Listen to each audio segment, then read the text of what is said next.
Hamilton Howard Fish, better known as Albert Fish, was an American serial killer, rapist, child molester, and cannibal. He was also known as the Gray Man, the Werewolf of Wisteria, the Brooklyn Vampire, the Moon Maniac, and the Boogeyman. Fish once boasted that he had killed children in every state, and at one time stated his number of victims was about 100. Albert Fish was born in Washington, D.C., on May 19, 1870, to Randall and Ellen Fish. Fish's father was American, of English ancestry, and his mother was Scots-Irish American. His father was 43 years older than his mother, and 75 years old at the time of his birth. Fish was the youngest child and had 3 living siblings, Walter, Annie, and Edwin. He wished to be known as Albert after a dead sibling, and to escape the nickname Ham and Eggs, that he was given at an orphanage in which he spent much of his childhood. Fish's family had a history of mental illness. His uncle suffered from mania, one of his brothers was confined in a state mental hospital, and his sister Annie was diagnosed with a mental affliction. 3 other relatives were diagnosed with mental illnesses, and his mother had oral and visual hallucinations. Fish's father Randall was a riverboat captain, and by 1870, a fertilizer manufacturer. The elder Fish died in 1875 at Washington's 6th Street station of a heart attack. Fish's mother then put her son into St. John's Orphanage in Washington, where he was frequently abused. Fish began to enjoy the physical pain that the beatings brought. Of his time at the orphanage, Fish remarked, "I was there till I was nearly 9, and that's where I got started wrong. We were unmercifully whipped. I saw boys doing many things they should not have done." By 1880, Fish's mother had a government job and was able to remove Fish from the orphanage. In 1882, at age 12, he began a relationship with a telegraph boy. The youth introduced Fish to such practices as drinking urine and eating feces. Fish began visiting public baths where he could watch other boys undress, and spent a great portion of his weekends on these visits.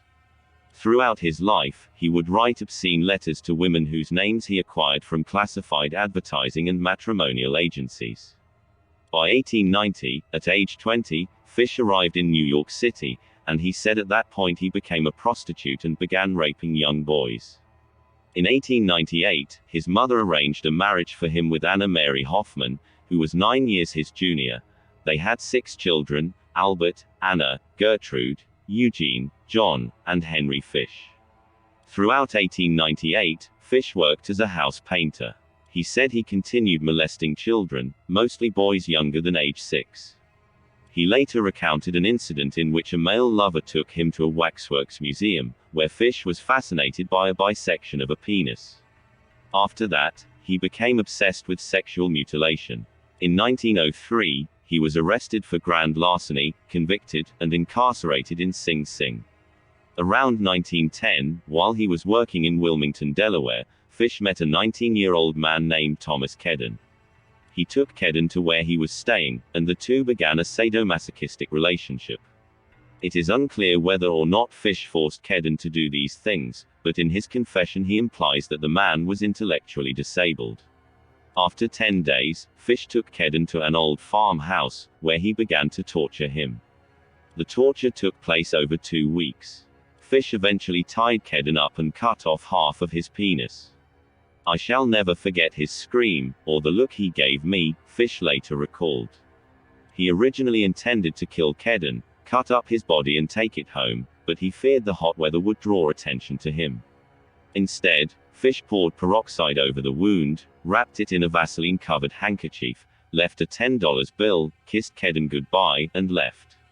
Fish said that he took the first train he could get back home, and never heard what became of Kedden, or tried to find out. In January 1917, Fish's wife left him for John Straub, a handyman who boarded with the Fish family. Fish then had to raise his children as a single parent. After his arrest, Fish told a newspaper that when his wife left him, she took nearly every possession the family owned.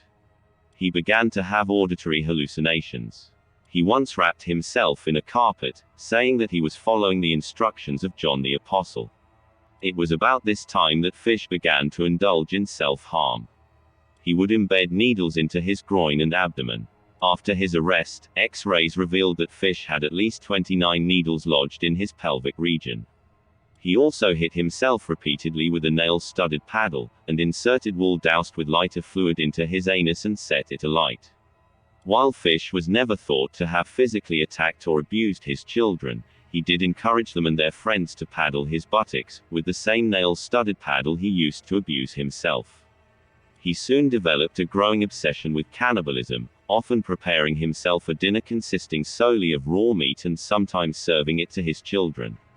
In about 1919, Fish stabbed an intellectually disabled boy in Georgetown, Washington, D.C. He chose people who were either mentally handicapped or African American as his victims, explaining that he assumed these people would not be missed when killed. Fish would later claim to have occasionally paid boys to procure other children for him. Fish tortured, mutilated, and murdered young children with his implements of hell, a meat cleaver, a butcher knife, and a small handsaw. On July 11, 1924, Fish found 8-year-old Beatrice Keel playing alone on her parents' farm, on Staten Island, New York. He offered her money to come and help him look for rhubarb. She was about to leave the farm when her mother chased Fish away. Fish left but returned later to the Keel's barn, where he tried to sleep but was discovered by Beatrice's father and forced to leave. 3 days later, Fish killed Francis McDonnell, also on Staten Island. During 1924, the 54-year-old Fish, suffering from psychosis, felt that God was commanding him to torture and sexually mutilate children. Fish attempted to test his implements of hell on a child he had been molesting named Cyril Quinn. Quinn and his friend were playing box ball on a sidewalk when Fish asked them if they had eaten lunch. When they said that they had not, he invited them into his apartment for sandwiches. While the two boys were wrestling on Fish's bed, they dislodged his mattress. Underneath was a knife, a small handsaw, and a meat cleaver. They became frightened and ran out of the apartment.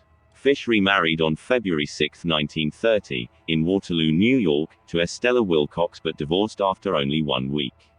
Fish was arrested in May 1930 for sending an obscene letter to a woman who answered an advertisement for a maid. Following that arrest and one in 1931, he was sent to the Bellevue Psychiatric Hospital for observation. During the night of July 14, 1924, 9-year-old Francis McDonnell was reported missing by his parents. He failed to return home after playing catch with friends in the Port Richmond neighborhood of Staten Island. A search was organized and his body was found hanging by a tree, in a wooded area near his home. He had been sexually assaulted, and then strangled with his suspenders. According to an autopsy, McDonnell had also suffered extensive lacerations to his legs and abdomen, and his left hamstring had almost entirely been stripped of its flesh. Fish refused to claim responsibility for this, although he later stated that he intended to castrate the boy but fled when he heard someone approaching the area. McDonnell's friends told the police that he was taken by an elderly man with a gray mustache. A neighbor also told the police he observed the boy with a similar-looking man walking along a grassy path into the nearby woods. Francis's mother, Anna McDonnell, said she saw the same man earlier that day. She told the reporters, he came shuffling down the street mumbling to himself and making queer motions with his hands. I saw his thick gray hair and his drooping gray mustache. Everything about him seemed faded and gray. This description resulted in the mysterious stranger becoming known as the Gray Man. The McDonnell murder remained unsolved until years later after Fish's arrest. On February 11, 1927, 3-year-old Billy Beaton and his 12-year-old brother were playing in the apartment hallway in Brooklyn with 4-year-old Billy Gaffney. When the 12-year-old left for his apartment, both younger boys disappeared. Beaton was found later on the roof of the apartments. When asked what happened to Gaffney, Beaton said, "The Boogeyman took him." Gaffney's body was never recovered. Initially, serial killer Peter Kudzinowski was a suspect in the boy's murder. Then, Joseph Meehan, a motorman on a Brooklyn trolley, saw a picture of Fish in a newspaper years later in 1934 after Fish's arrest, and identified him as the old man whom he saw February 11, 1927. The old man had been trying to quiet a little boy sitting with him on the trolley. The The boy was not wearing a jacket, was crying for his mother, and was dragged by the man on and off the trolley. Beaton's description of the bogeyman matched Fish. Police matched the description of the child to Gaffney. Detectives of the Manhattan Missing Persons Bureau were able to establish that Fish was employed as a house painter by a Brooklyn real estate company during February 1927, and that on the day of Gaffney's disappearance, he was working at a location a few miles from where the boy was abducted. Fish claimed the following in a letter to his attorney. I brought him to the Riker Avenue dumps. There is a house that stands alone, not far from where I took him. I took the G-boy there. Stripped him naked and tied his hands and feet and gagged him with a piece of dirty rag I picked out of the dump. Then I burned his clothes. Threw his shoes in the dump. Then I walked back and took trolley to 59th Street at 2 a.m. and walked home from there. Next day about 2 p.m., I took tools, a good heavy cat of 9 tails. Homemade, short handle. Cut one of my belts in half, slit these half in 6 strips about 8 inches long. I whipped his bare behind till the blood ran from his legs. I cut off his ears, nose, slit his mouth from ear to ear. Gouged out his eyes. He was dead then. I stuck the knife in his belly and held my mouth to his body and drank his blood. I picked up 4 old potato sacks and gathered a pile of stones. Then I cut him up. I had a grip with me. I put his nose, ears and a few slices of his belly in the grip. Then I cut him through the middle of his body, just below his belly button. Then through his legs about 2 inches, below his behind. I put this in my grip with a lot of paper. I cut off the head, feet, arms, hands and the legs below the knee. This I put in sacks weighed with stones, tied the ends and threw them into the pools of slimy water you will see all along the road going to North Beach. Water is 3 to 4 feet deep. They sank at once. I came home with my meat. I had the front of his body I liked best. His monkey and pee-wees and a nice little fat behind to roast in the oven and eat. I made a stew out of his ears, nose, pieces of his face and belly. I put onions, carrots, turnips, celery, salt and pepper. It was good. Then I split the cheeks of his behind open, cut off his monkey and pee-wees and washed them first. I put strips of bacon on each cheek of his behind and put in the oven. Then I picked 4 onions and when meat had roasted about 1/4 of an hour, I poured about a pint of water over it for gravy and put in the onions. At frequent intervals I basted his behind with a wooden spoon, so the meat would be nice and juicy. In about 2 hours, it was nice and brown, cooked through. I never ate any roast turkey that tasted half as good as his sweet fat little behind did.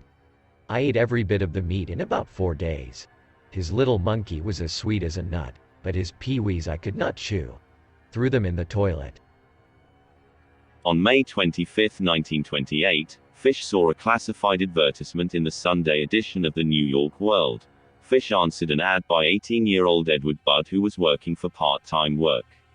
On May 28, Fish, then 58 years old, visited the Budd family in Manhattan under the pretense of hiring Edward.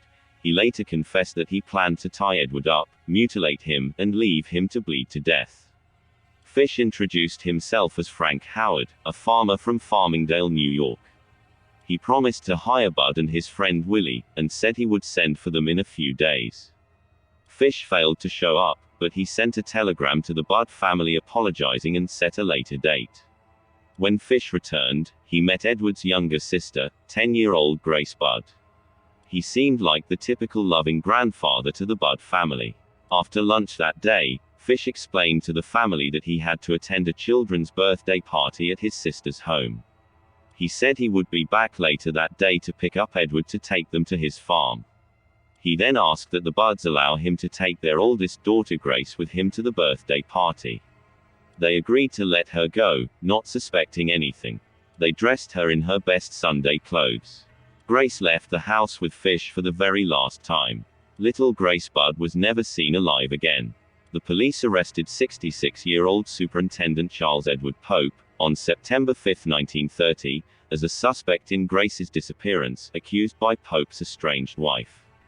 He spent 108 days in jail between his arrest and trial on December 22, 1930.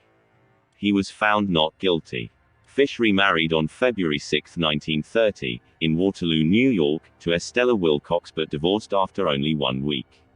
In November 1934, an anonymous letter was sent to Grace Budd's parents, which ultimately led the police to Fish. Mrs. Budd was illiterate and could not read the letter herself, so she had her son read it to her. The unaltered letter reads, My dear Mrs. Budd, in 1894 a friend of mine shipped as a deckhand on the steamer Tacoma, Captain John Davis. They sailed from San Francisco to Hong Kong, China. On arriving there, he and 2 others went ashore and got drunk. When they returned, the boat was gone. At that time there was a famine in China. Meat of any kind was from $1 to $3 a pound. So great was the suffering among the very poor, that all children under 12 were sold to the butchers to be cut up and sold for food, in order to keep others from starving. A boy or girl under 14 was not safe in the street. You could go in any shop and ask for steak, chops, or stew meat. Part of the naked body of a boy or girl would be brought out and just what you wanted cut from it. A boy or girl's behind, which is the sweetest part of the body and sold as veal cutlet, brought the highest price. John stayed there so long he acquired a taste for human flesh. On his return to New York, he stole 2 boys 1, 7, 1, 11. Took them to his home, stripped them naked, tied them in a closet, then burned everything they had on. Several times every day and night he spanked them, tortured them, to make their meat good and tender. First he killed the 11-year-old boy, because he had the fattest ass and of course the most meat on it. Every part of his body was cooked and eaten except head, bones, and guts. He was roasted in the oven, all of his ass, boiled, broiled, fried, stewed. The little boy was next, went the same way. At that time I was living at 409 East 100th Street, rear right side. He told me so often how good human flesh was, I made up my mind to taste it. On Sunday, June 3, 1928, I called on you at 406 West 15th Street. Brought you pot cheese, strawberries, we had lunch. Grace sat in my lap and kissed me. I made up my mind to eat her, on the pretense of taking her to a party. You said yes, she could go. I took her to an empty house in Westchester I had already picked out. When we got there, I told her to remain outside. She picked wildflowers. I went upstairs and stripped all my clothes off. I knew if I did not I would get her blood on them. When all was ready I went to the window and called her. Then I hid in a closet until she was in the room. When she saw me all naked she began to cry and tried to run downstairs. I grabbed her and she said she would tell her mama. First I stripped her naked. How she did kick, bite and scratch. I choked her to death, then cut her in small pieces so I could take my meat to my rooms, cook and eat it. How sweet and tender her little ass was roasted in the oven. It took me 9 days to eat her entire body. I did not fuck her, though I could have had I wished. She died a virgin. Police investigated the letter. The story concerning Captain Davis and the famine in Hong Kong could not be verified. The part of the letter concerning the murder of Grace, however, was found to be accurate in its description of the kidnapping and subsequent events, although it was impossible to confirm whether or not Fish had actually eaten parts of Grace's body. The letter was delivered in an envelope that had a small hexagonal emblem with the letters NYPCBA, representing New York Private Chauffeurs Benevolent Association. A janitor at the company told the police he had taken some of the stationery home but left it at his rooming house at 200 East 52nd Street when he moved out. The landlady of the rooming house said that Fish checked out of that room a few days earlier. She said that Fish's son sent him money and he asked her to hold his next check for him. William F. King was the chief investigator for the case.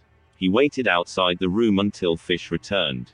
Fish agreed to go to headquarters for questioning, then brandished a razor blade. King disarmed Fish and took him to police headquarters. Fish made no attempt to deny the murder of Grace Budd, saying that he meant to go to the house to kill Grace's brother Edward. Fish said it never even entered his head to rape the girl, but he later claimed to his attorney that, while kneeling on Grace's chest and strangling her, he did have 2 involuntary ejaculations. This information was used at trial to make the claim the kidnapping was sexually motivated, thus avoiding any mention of cannibalism. Albert Fish's trial for the murder of Grace Budd began on March 11, 1935, in White Plains, New York. Frederick P. Close presided as judge, and Westchester County Chief Assistant District Attorney, Elbert F. Gallagher, was prosecuting attorney. Fish's defense counsel was James Dempsey, a former prosecutor and the one-time mayor of Peekskill, New York. The trial lasted for 10 days. Fish pleaded insanity, and claimed to have heard voices from God telling him to kill children. Several psychiatrists testified about Fish's sexual fetishes, which included sadism, voyeurism, cannibalism, pedophilia, necrophilia, and infibulation. Dempsey in his summation noted that Fish was a psychiatric phenomenon, and that nowhere in legal or medical records was there another individual who possessed so many sexual abnormalities. The defense's chief expert witness was Frederick Wortham, a psychiatrist with an emphasis on child development who conducted psychiatric examinations for the New York criminal courts. During 2 days of testimony, Wortham explained Fish's obsession with religion and specifically his preoccupation with the biblical story of Abraham and Isaac. Wortham said that Fish believed that similarly sacrificing a boy would be penance for his own sins, and that even if the act itself was wrong, angels would prevent it if God did not approve. Fish attempted the sacrifice once before but was thwarted when a car drove past. Edward Budd was the next intended victim, but he turned out to be larger than expected, so he settled on Grace. Although he knew Grace was female, it is believed that Fish perceived her as a boy. Wortham then detailed Fish's cannibalism, which in his mind he associated with communion. The last question Dempsey asked Wortham was 15,000 words long, detailed Fish's life and ended with asking how the doctor considered his mental condition based on this life. Wortham simply answered, "He is insane." Gallagher cross-examined Wortham on whether Fish knew the difference between right and wrong. He responded that he did know, but that it was a perverted knowledge based on his opinions of sin, atonement, and religion, and thus was an insane knowledge. The defense called 2 more psychiatrists to support Wortham's findings. None of the jurors doubted that Fish was insane, but ultimately, as one later explained, they felt he should be executed anyway. They found him to be sane and guilty, and the judge sentenced the defendant to death by electrocution. Fish arrived at prison in March 1935, and was executed on January 16, 1936 in the electric chair at Sing Sing. He entered the chamber at 11:06 p.m. and was pronounced dead 3 minutes later. He was buried in the Sing Sing prison cemetery. Fish is said to have helped the executioner position the electrodes on his body. His last words were reportedly, "I don't even know why I'm here." According to one witness present, it took 2 jolts before Fish died, creating the rumor that the apparatus was short-circuited by the needles that Fish inserted into his body. These rumors were later regarded as untrue, as Fish reportedly died in the same fashion and time frame as others in the electric chair. At a meeting with reporters after the execution, Fish's lawyer James Dempsey revealed that he was in possession of his client's final statement. This amounted to several pages of handwritten notes that Fish apparently penned in the hours just prior to his death. When pressed by the assembled journalists to reveal the document's contents, Dempsey refused, stating, "I will never show it to anyone. It was the most filthy string of obscenities that I have ever read." Thanks for watching. For more videos please click like and subscribe.